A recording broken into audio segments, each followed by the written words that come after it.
The morning light crept hesitantly through the thin curtains, painting my small kitchen in muted shades of gray. I stood by the stove, the worn wooden spoon in my hand moving slowly, as if each stir required a strength I barely had. My body had been protesting more lately, a dull ache settling deep into my bones, shadows under my eyes that no amount of sleep seemed to lift. Yet I kept moving, preparing the modest meal with the rituals of a lifelong lived. The clink of the spoon against the pot was the only sound slicing the silence. As the soup simmered, my mind drifted unwillingly to the day I had reached out to Jacob and Maya. It was a day wrapped in the coldness of rejection, etched painfully into memory. I had called them both, my voice quiet and pleading, explaining how the mounting bills from doctor's visits and medicines had outpaced every last cent I had scraped together. I could still see their faces in my mind, carefully composed, eyes avoiding mine, voices that held no warmth, only distracted politeness and empty promises. Not a single offer to help, not a word that showed they understood the burden I was carrying. That call had shattered something inside me, though I tried to hide it then. The silence on the other end had screamed. I remembered how I sat there, the phone heavy against my ear, feeling my heart sink deeper with each passing second. Later, after hanging up, tears slipped silently down my cheeks, the quiet kind that doesn't invite sympathy. I remembered how the kitchen suddenly felt too cold, the walls closing in as if mocking years of sacrifices repaid with indifference. The painting leaned against the far corner of the dining room wall, a gift from Henry, my husband, years ago. It was draped in a faded velvet cloth, neglected as if less significant than the dust on the windowsill or the worn floorboards beneath my feet.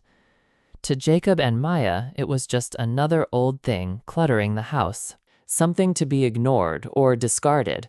But that day, as the memory of their cold refusal washed over me, I caught a glimpse of it with new eyes. A spark flickered deep inside me, the faintest glimmer of possibility. Henry had once told me the painting held a secret, a value that the careless eye might never see. He had been a man who understood the quiet worth in things others overlooked. I had listened then with a faint smile, brushing aside his words as the musings of a hopeful heart. But now, alone and facing a future clouded by uncertainty, those words settled in my mind like a fragile seed. Pain and exhaustion twisted inside me as I poured the soup into a chipped bowl, the steam curling upward in lazy swirls. The house felt heavier with each breath I took, the weight of the days pressing down like the humid air before a storm. I moved to the worn chair by the window, the sunlight casting soft, warm patches on the faded carpet.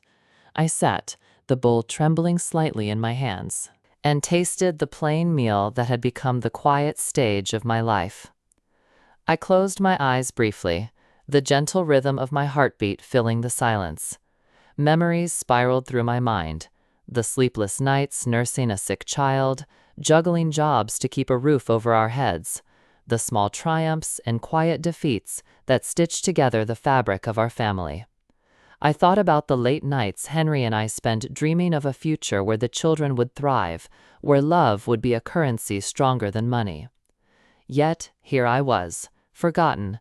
The children, grown and settled in lives cushioned by comforts I had helped build, but that now felt like walls closing in on me.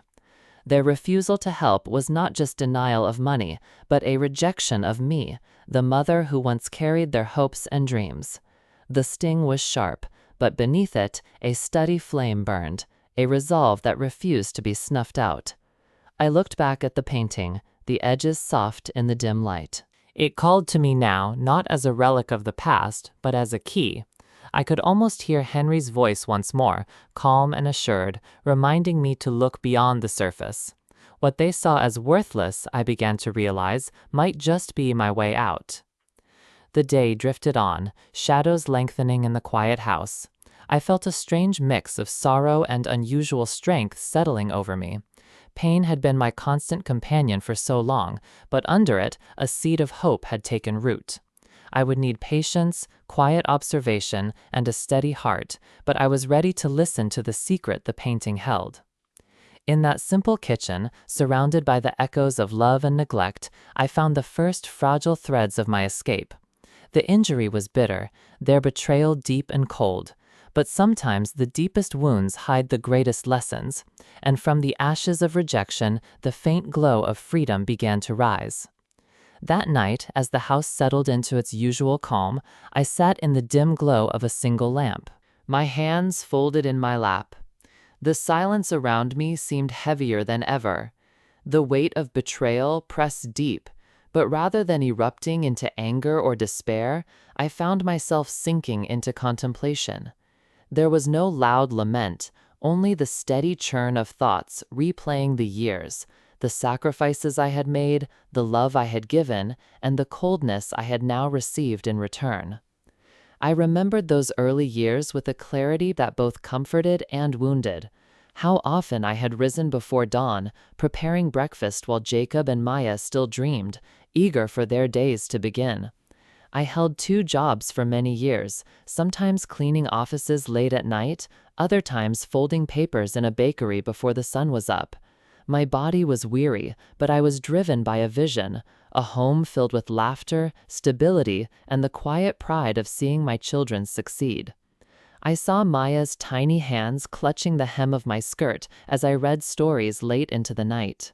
Jacob's first steps, wobbling toward me with that unsteady hope, the twinkle in Henry's eyes when he silently acknowledged our shared dreams. Henry, he was always the calm in my storm, patient and certain, reminding me to look beyond the immediate, to hold on to what was valuable even when no one else could see it. But somewhere along the way, the bond began to fray. Maya grew distant, wrapped up in her own world, surrounded by friends who whispered careless things. Jacob, once so attentive, became distracted by ambitions that left little room for gratitude or connection. Their visits grew sporadic, their calls shorter, their empathy lost beneath layers of entitlement. They saw me less as their mother and more as a fading obligation.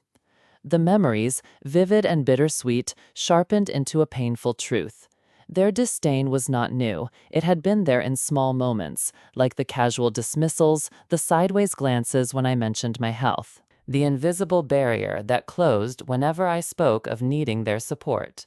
I had borne it quietly, hoping for a change that never came. The love I poured out was one-sided, tethered tightly to sacrifices unacknowledged.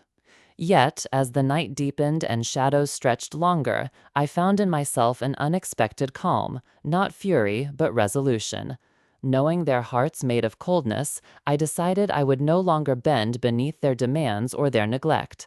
It was time to stop giving without return, not with anger or noise, but with quiet strength. I thought of Henry's words again.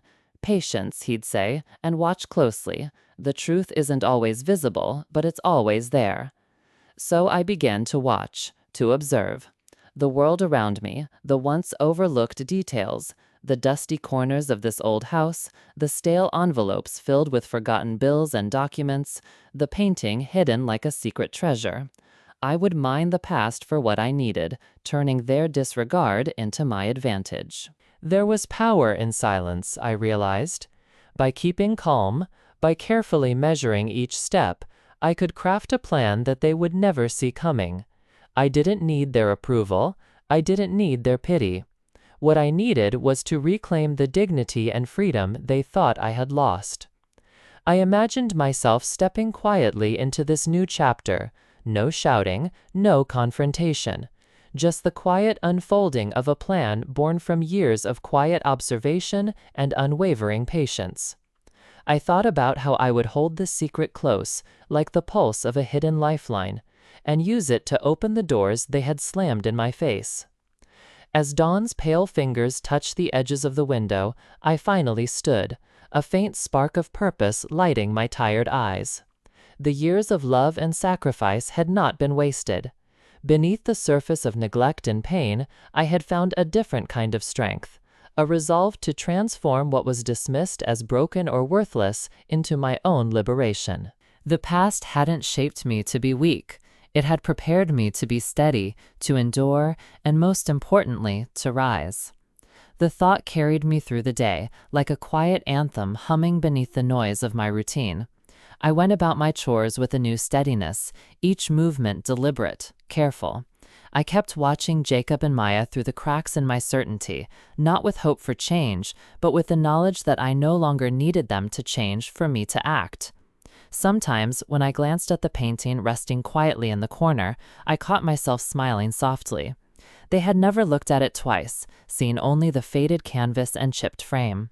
Yet inside that frame lay a hidden worth, just like in me. Forgotten by those who should have known me best, overlooked and underestimated. But unlike before, I was ready now to reveal that worth on my own terms. That evening, I sat by the window once more, the pages of an old journal open in my lap.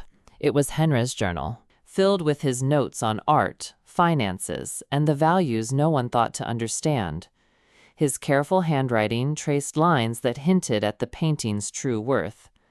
Suddenly, a plan began to take shape, formed out of the quiet knowledge I had gathered over years of patient watching.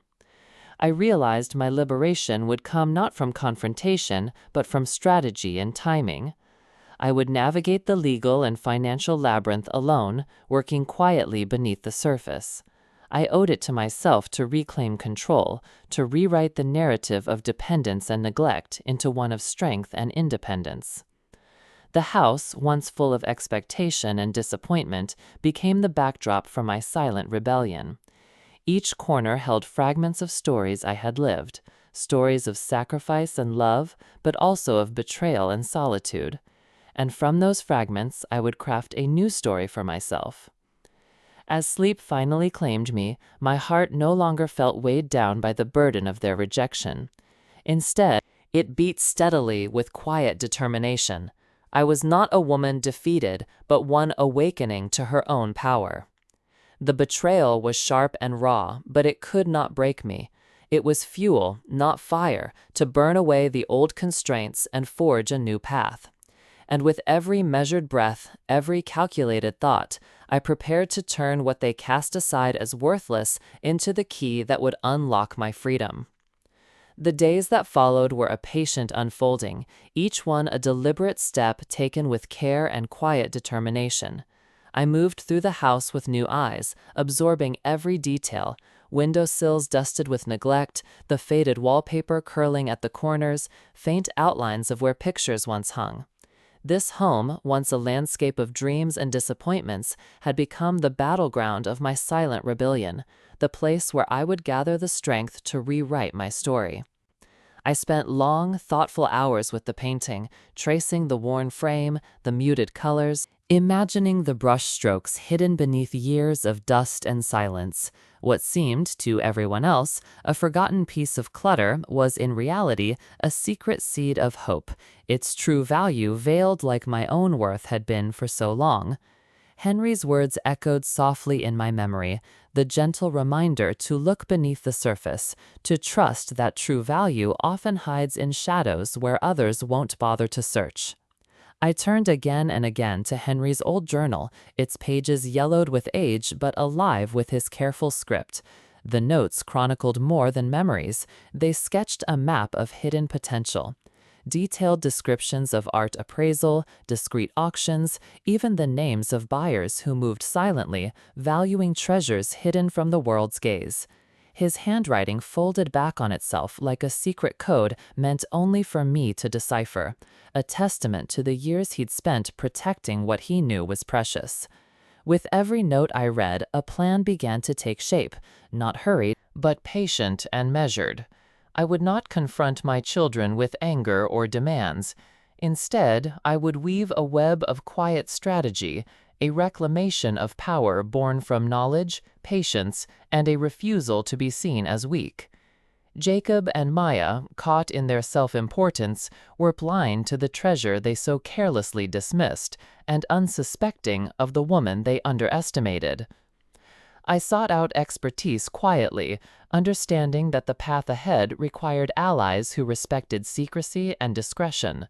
Months of research led me to Marguerite, a respected figure in the alchemy of art appraisal, known not only for her keen eye, but also for her ability to operate beneath the radar. When we met, her calm presence was a balm to my anxious heart. She listened carefully, her gaze sparking with interest, but devoid of judgment. When Marguerite finally saw the painting with her own eyes, her reaction was subtle but telling: a slight widening of the eyes, a breath held just a moment longer. The painting was worth far more than I'd imagined. Her expertise opened a door into the intricate dance of private sales, valuation certificates, and legal nuances I had only just begun to understand. More than a dealer, she became a guide, a quiet partner in this unfolding chapter of my life. Throughout this time, I guarded my secrets fiercely. Jacob and Maya's calls arrived like distant echoes, fleeting and expectant. Their voices dripped with entitlement, conjuring images of the dependent mother they thought they still held in their hands. Each refusal, each dismissive word tightened the knot of my resolve. I deflected their inquiries with practiced ease, shielding the truth that my quiet revolution was building just out of their sight. Beyond the painting, I sifted through Henry's legacy buried in the filing cabinets and drawers, the old deeds, statements, legal forms, and letters, layered with dust but rich with proof of the life he had secured for us. Every paper I retrieved was a brick in the wall I was about to build between my past helplessness and future strength. Those documents were weapons in a war fought quietly but fiercely. This work was exhausting. More than once, fatigue tugged at my limbs and mind, tempting me to falter. But I clung to the memory of sacrifices made and the vision of a life no longer shackled by their indifference. Each evening, as the world outside darkened, I would sit by the window and look out at the faint glow of distant streetlights, the cool night air settling against the panes. Inside me, a new light kindled, one of hope grounded not in wishful thinking, but in careful, persistent action. Marguerite's words lingered like a soft incantation. "You hold a key in your hands, Eleanor, but it takes patience and wisdom to open the door without breaking it." That doorway was my future, a promise of dignity, peace, and self-sufficiency. I carried those words with me as if they were the lifeline that would pull me through. Parallel to the intricacies of art appraisal and sale, I plunged into the tangled reality of finances. Medical bills kept piling, debts gnawed quietly at my remaining savings, and the clock seemed to tick louder with every passing day. Yet the painting's worth was a beacon cutting through the darkness, a promise not just of survival, but of rebirth. I reconnected with a lawyer who had once been a trusted friend, a man experienced in the thorny disputes of family and inheritance. His advice was unvarnished: prepare meticulously, tread lightly, and maintain utmost discretion. The house itself, the silent guardian of my life stories, seemed to pulse with new significance. Every creak of the floorboards, every scuff on the walls, was a reminder of the years lived here, the joy and the betrayals, the sacrifices both seen and unseen. Each document I uncovered added weight to my resolve, stitching together a tapestry of future independence woven from threads of past loyalty. I rehearsed the image of the day I would finally step forward, no longer a woman diminished by neglect, but one who wielded her newfound power with quiet confidence. The keys I imagined holding were not just to a house, but to a reclaimed life, free from the shadows cast by Jacob and Maya's selfishness. Yet the most delicate challenge lay in the secrecy I maintained. I watched their arrogance, their careless dismissals, and felt an odd mixture of sorrow and steely resolve. They were still blind to the shift beneath their feet, unaware of the mother who no longer fit their picture of weakness. In their ignorance, I conspired quietly, weaving the invisible threads of a plan that would unravel their assumptions and leave them powerless. In the solitude of this transformation, I found fragments of myself I had long forgotten. The love I had given freely was not a debt unpaid. It was the foundation on which I now built my strength. Henry's voice, the steady compass of my journey, whispered constant encouragement. Strength is not always loud. Sometimes it is the quiet turning of unseen wheels that opens locked doors. I was ready now to turn the lock. With every breath controlled and every move thoughtful, I prepared to transform the rejection and disdain I had received into the power and freedom I deserved. The slow and patient weaving of my plan was no longer just an idea. It was my lifeline, my quiet rebellion, and my promise to myself that I would emerge whole and free. The morning carried a solemn quiet, the kind that swells before something shifts irrevocably. I moved through the familiar rooms with a calm I had not known in years. Each step felt heavy with meaning, weighted by the careful months spent weaving my plan in secret. The walls, once a prison of memories both sweet and bitter, now seemed to hum with the silent power of impending change. Dressing in soft, muted tones, I steadied myself with the knowledge that today was a turning point. Henry's voice lingered in my mind, reminding me that quiet dignity carries a strength no shouting can match. I felt that strength rising within me as I glanced once more at the painting resting in its familiar spot. My fingers brushed its surface gently, a last touch before it would slip from my hands and with it tether me to past burdens. The courier arrived punctually, unannounced, bearing the sealed envelope that encapsulated my liberation. I greeted him with calm courtesy, carefully delivering the painting like a fragile promise entrusted into the right hands. Marguerite had orchestrated the sale with flawless discretion, no witnesses, no fanfare, just the understated transaction that this entire journey had depended upon. Within that simplicity lay a profound victory. The weight of the envelope in my hand was almost surreal, a tangible acknowledgement of decades of sacrifice and hidden worth. The sum was generous beyond expectation, more than a simple payment, but a reward of justice. Yet I felt no exhilaration, not the fevered rush of a sudden windfall. Instead, I was filled with a deep, steady satisfaction, the kind that settles in your bones when a long-fought battle finds its quiet resolution. With the painting gone, I turned fully to the legal complexities of the house. Each document laid before me was a stepping stone out of dependence. The property was more than bricks and mortar. It was a symbol of my former life, a life now gently relinquished so I could rise anew. Signing the papers was an act of reclamation, a solemn promise I made to myself that I would never again be trapped by neglect or expectation. The house's wooden floors creaked beneath my feet as I moved through its rooms, a place heavy with echoes of laughter and tears. I traced the familiar contours of the walls and imagined the future outside these rooms where I would stand taller and freer. Selling the house meant severing a tie, but it was also an act of courage. From this sale, I envisioned not loss but rebirth, a home built on my own terms, free from the whispered resentments of the past. The overwhelming weight of the financial transaction was softened by the security it promised. The funds now in my control reshaped my world.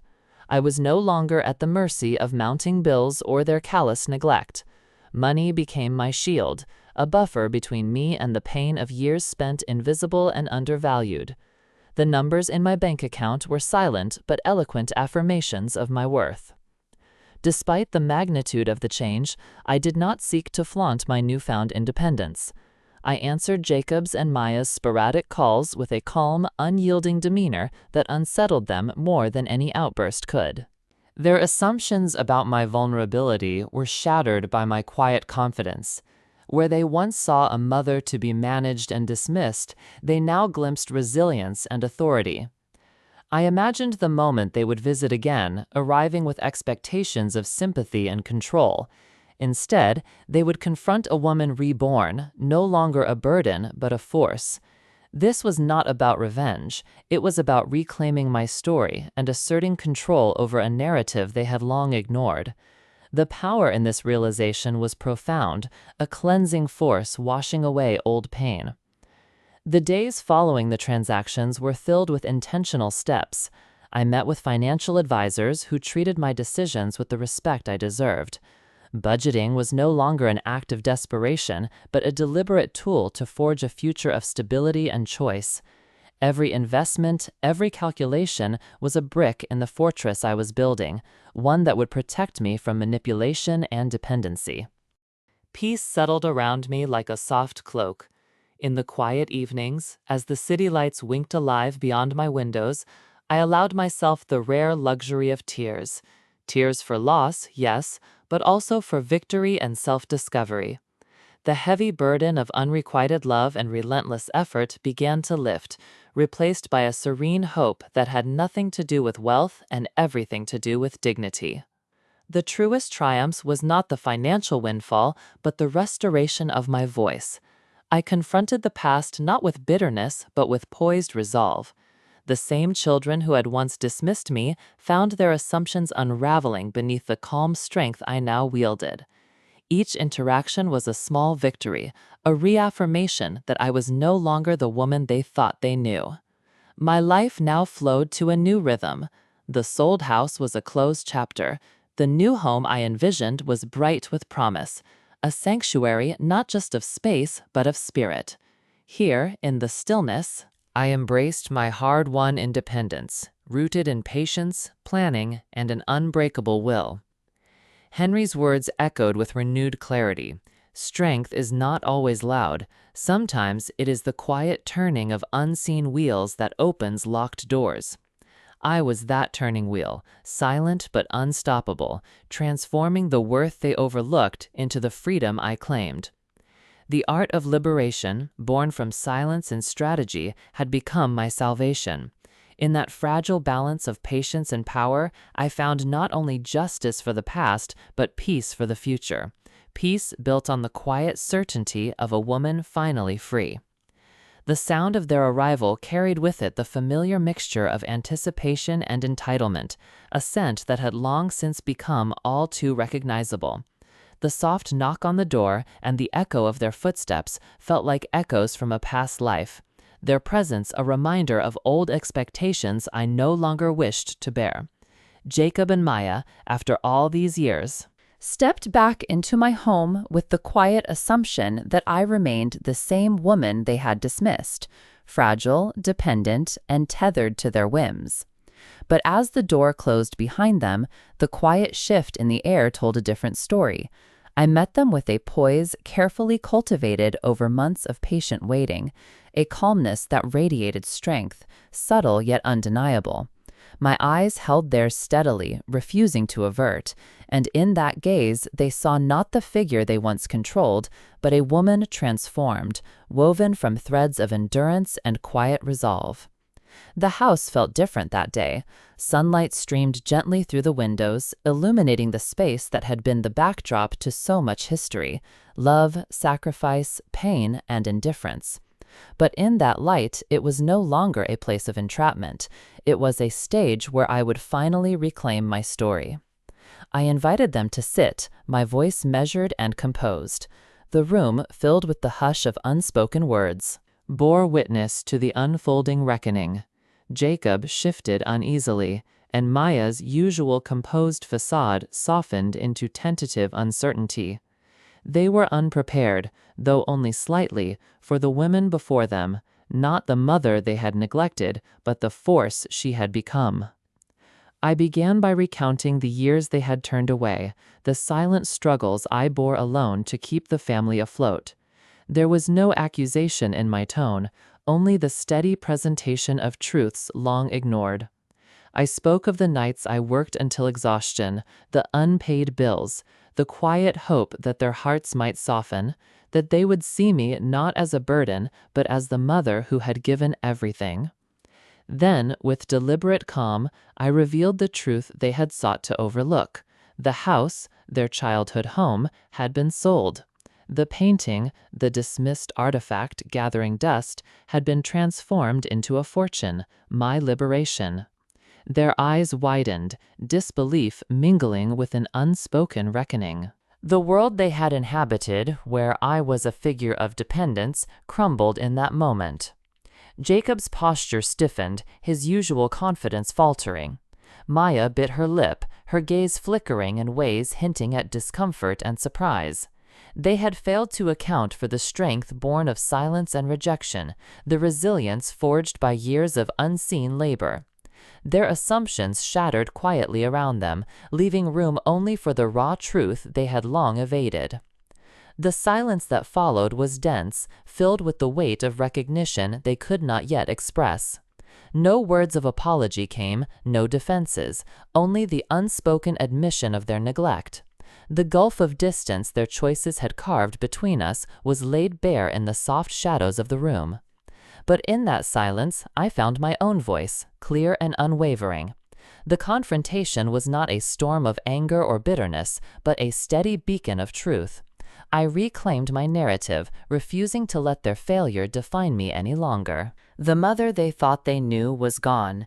In her place stood a woman who had watched, waited, and at last risen. I saw the cracks appearing in their facades as the realization sank in. Their certainty wavered, replaced by an uneasy understanding that they had underestimated both me and the cost of their own indifference. My strength unsettled them, not because it was loud, but because it was undeniable. When they finally rose to leave, a quiet finality hung between us. Their footsteps faded, but the echo of this reckoning lingered in my heart, a resonance of closure and new beginnings. The burden I had once carried alone was lifted from my shoulders and laid where it belonged, in their hands. In the solitude after their departure, I breathed deeply, feeling the strange lightness of having fully met them, not with anger, but with a calm everyone could not ignore. The house, sold and settled, symbolized the closing of an old chapter. Ahead lay a new home, a sanctuary of independence and peace, free from the shadows of past neglect. Tears came then, not of sorrow, but of release. The weight of unrequited love and unstoppable effort slipped away, replaced by hope and quiet joy. I was no longer invisible or diminished. I was whole, shaped by the trials, but not defined by their scars. This was more than a personal victory. It was a life lesson forged in silence and resilience, that love is not a debt owed, but a foundation from which strength grows. The children who had once dismissed me now stood at the edge of a bridge they had burned, watching but unable to cross back. In the embrace of that peace, I whispered the truth I had learned. I was no longer captive. Freed from burdens imposed by neglect and entitlement, I claimed my life on my own terms, with dignity, patience, and an unbreakable will. And in that freedom, I found not just solace, but the beginning of everything I had ever deserved. The new house stood quiet and serene, bathed in the soft glow of late afternoon sunlight filtering through the windows. It was a place untouched by the echoes of past sorrows, a sanctuary where no shadows of neglect or whispered disappointments could reach. Each room, unburdened by the weight of history, offered space for healing, hope, and the promise of fresh beginnings. Here I was free, not just from the physical confines of the old house, but from the invisible chains that had long bound me to silent suffering and unacknowledged sacrifice. I wandered slowly through the rooms, allowing the gentle, warm air to fill my lungs. The floors beneath my feet felt solid and unyielding, much like the resolve that now steadied my heart. Each empty corner whispered possibilities, spaces waiting to be shaped not by the burdens of the past, but by my own dreams and choices. The life that had once felt heavy with unspoken grievances was now lighter, buoyed by the quiet triumph of reclaiming my power. Solitude no longer tasted bitter. Instead, it became a quiet companion, a soothing presence that wrapped around me like a soft shawl. I was alone, but never lonely, surrounded by the peaceful hum of a life rebuilt on new foundations, foundations born from years of resilience and patience. The sting of past betrayals softened into a distant memory, replaced by a calm joy that radiated from deep within. Thoughts of Jacob and Maya lingered, not with bitterness, but with gentle acceptance. Our fractures, once raw and wide, had become permanent distances, bridges burned beyond repair. The loss I bore was mine alone now, a loss their neglect had wrought. They stood on the opposite shore, observing from afar, but unable or unwilling to cross back into a relationship transformed by the truths they had long refused to face. In this newfound freedom, I reconnected with parts of myself long hidden beneath grief and fatigue. I remembered the dreams I once had, not of riches or acclaim, but of a peaceful existence shaped by dignity and love. Those dreams, faint though they were, began to pulse afresh in my heart, ready to be nurtured with the wisdom gleaned from hardship. Evenings became moments of reflection steeped in gratitude.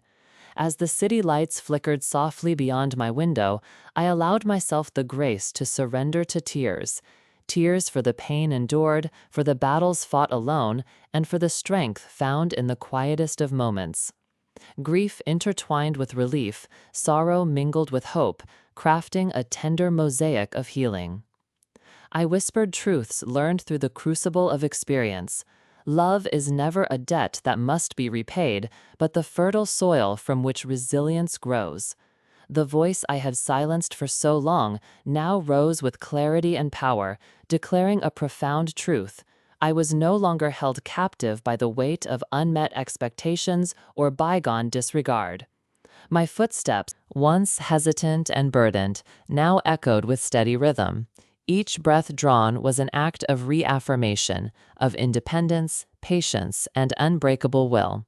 I transformed what had seemed like rejection into liberation and despair into a promise kept to myself. Within the walls of this new home, free from the shadows of past neglect, I embraced the woman I had become, stronger, whole, and defined not by others, but by my own resilience and grace. The path ahead was mine to chart, illuminated by the quiet certainty that comes with self-reclamation. Where once shadows threatened to consume me, now light filled every space. I found the wings I had long forgotten, the wings to rise beyond the ashes of betrayal and carry me toward the life I was always meant to live. In this freedom, I discovered not just solace, but the true beginning of everything I had ever deserved.